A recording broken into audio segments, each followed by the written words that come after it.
It's your boy Salim from Notorious S back with another video. Baby. As you read the title, this is the only weight transformation guide you are going to need as a young man. Look no further, right? And let me establish before we even start why I am qualified to tell you anything about weight transformation, right? Look, I don't have any degree or certification in personal training or in fitness overall. All I have is education in the school of hard knocks, the school of life, right? And essentially, look, I'm a young guy. I immigrated from Africa to Canada when I was 5, right? Like, I had a transition between like what we ate over there and the food here, the transformed foods, and my body reacted differently. I started eating a lot because as a youngin, I used to eat a lot, but I never got fat. Probably because definitely because the food in Africa was different, and I got really heavy. And through primary school up to the end of high school, towards the tail end of the last 2 years when I was 16, 17, I just decided one day that I was sick and tired of being sick and tired. I wanted people to treat me differently because it was obvious, it was visible the way people treated fat people as opposed to people that were skinny or regular sized. And I decided that I wanted better for myself. And I got to work. And these are the things that you'll need to implement within your weight transformation in order to have the desired goal. And I'm doing this because in hindsight, when you start, there's so many things you wonder. Even though, we're in the era of information, it seems as though it's never been more complicated to reach a goal because there's so many sources of information, different schools of thoughts, and you could get lost in the sauce because a lot of times, yes, people want to give you information, right? Let's acknowledge that. But people also want to make a buck. And depending on, what type of individual you fall on, because it could be random at times, you could be misled. So for the first thing, I want to establish that, when you want to make a weight transformation, and it doesn't matter what it is you want to do. It could be gaining weight for my skinnier guys. It could be, putting on weight, but increasingly, right? You don't want to increase your calorie intake that heavy, or you want to lose weight. It's kind of the same. And the name of the game is calories in versus calories out. So what you need to establish first is go to any website. It's called the calorie intake calculator. And you establish how much you need to eat based on your metrics. How tall are you and how much you weigh? Around what age are you? And it's going to tell you basically how much you're going to need to eat if you want to lose weight, maintain your weight, or gain weight. For example, my metrics are I'm 183 centimeters, which is 6 feet tall, a little over 6 feet tall, right?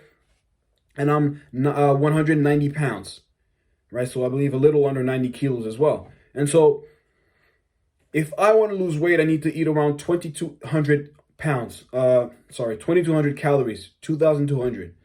If I want to maintain my weight, I'm going to have to eat around anywhere between 2,500 and like 3,000 calories if we're generous. And if I want to gain weight, I'm going to have to eat around 3,300 calories per day. Right? That's what matters truly. And a lot of times, yes, there's other ways and other eating patterns to facilitate losing weight, maintaining weight, or gaining weight, but that's all they are, eating patterns. For me, I strongly recommend for anybody that wants to lose weight to try to implement intermittent fasting. The reason being is because when you're fat, the only reason why is because you eat too much. Look, let's put aside all the excuses and all the justifications that really apply to like a really small percentage of people that are really fat. Like, oh, I have a glandular problem that causes me to be fat. Nah, bro. Like, you just eat too much. You just eat too much because it's not that complicated. And if you eat too much, allowing yourself to eat within a window automatically makes it so that you eat less. At least that's what worked for me, right? I do intermittent fasting 16-8. I break my fast around noon. Sometimes it'll be a 1. Sometimes it'll be a 2, depending on how I feel during that day because your hunger varies and you do get used to it. Let me clarify. Now, I'm Muslim, right? So I grew up doing Ramadan and I picked up intermittent fasting for the last time this past Ramadan. And I've been on it ever since. So it's been about 4 to 5 months now that I've been on intermittent fasting relentlessly. And it's been working for me great. It keeps me in shape, keeps me awake. And also part of it, and the reason why I like it is because most of the day I'm hungry, which kind of seems counterintuitive. but I feel as though I function better when I'm not full. And like when I'm hungry, I'm hungrier, meaning like I'm more driven. And that's me. Maybe you can relate to that. But for my fat guys, my guys that want to lose weight, I recommend some sort of like dietary restriction, meaning like windows of eating. It'll help you not go over your calorie intake. But you gotta have willpower, right? For one. Two, like I said, a lot of times it gets confusing because you listen to a lot of different figures, gurus, and that try to sell you programs, behind the information that's given. So yes, it's part of what you could look at, right? But the reason why they maybe indicate you to follow that information is because they're trying to sell. And you know what? I respect that. I respect that because it is what it is, because it's an exchange of value like we're doing right now. Like I'm doing this video, one, because I want to help, but two, because I'm establishing or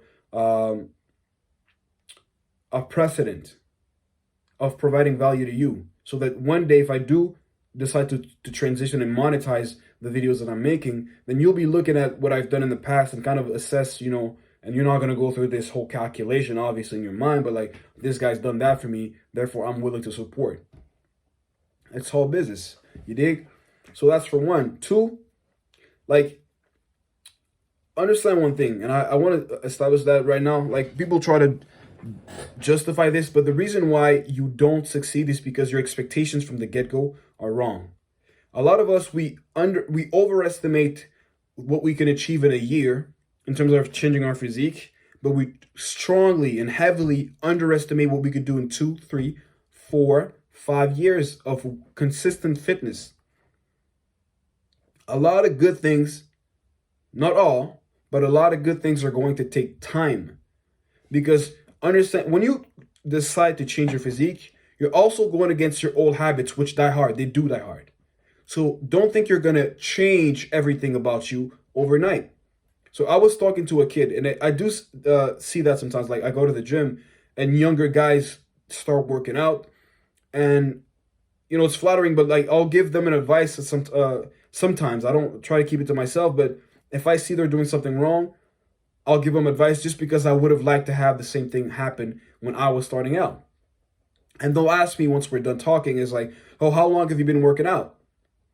And I could kind of tell before I give the answer that sometimes they'll want me to give them a shorter period than what I'll give them. I'll be like, oh, 4 or 5 years, or like 6 years, because I've been working out since I was 17. And they're like, okay. There's a little bit of disappointment, because I know that as humans, we're impatient a lot of times, and we want it now. But it's counterintuitive, because we know that it takes a lot of time, or it takes longer than we want it to. So stop overestimating how much you're going to accomplish in a year, and start assessing accurately how much you can do in 2, 3, 4, 5 years.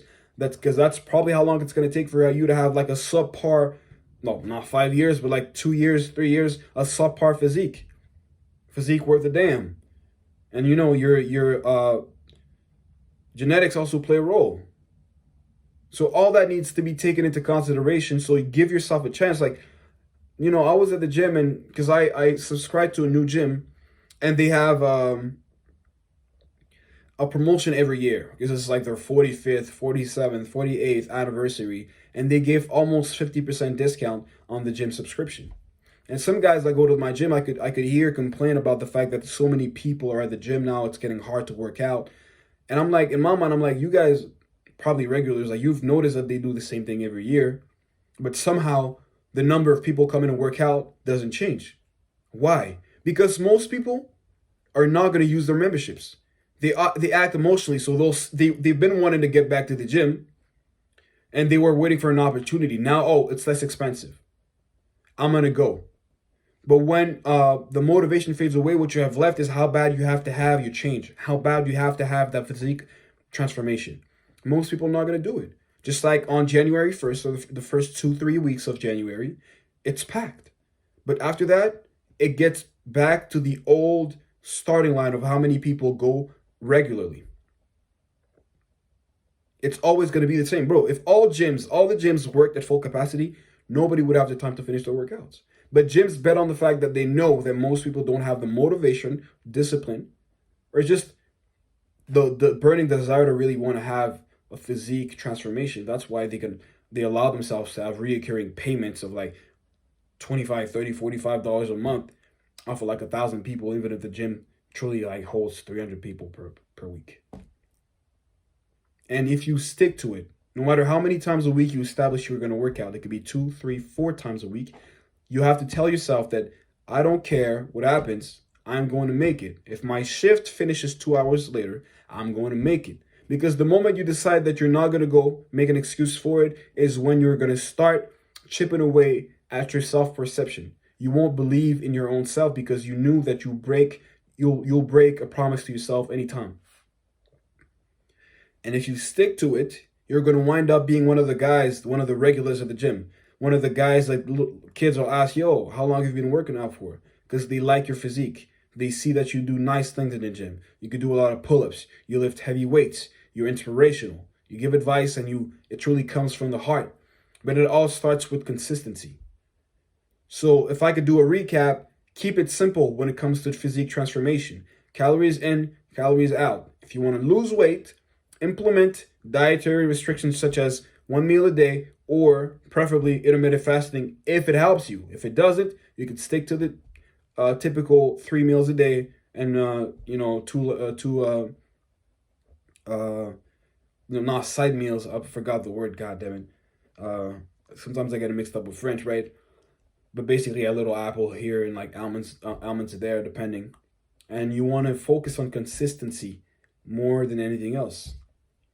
And that's all I got for you, man. If you like the content, subscribe, share, and like the video. And I'm going to see you next time. Peace.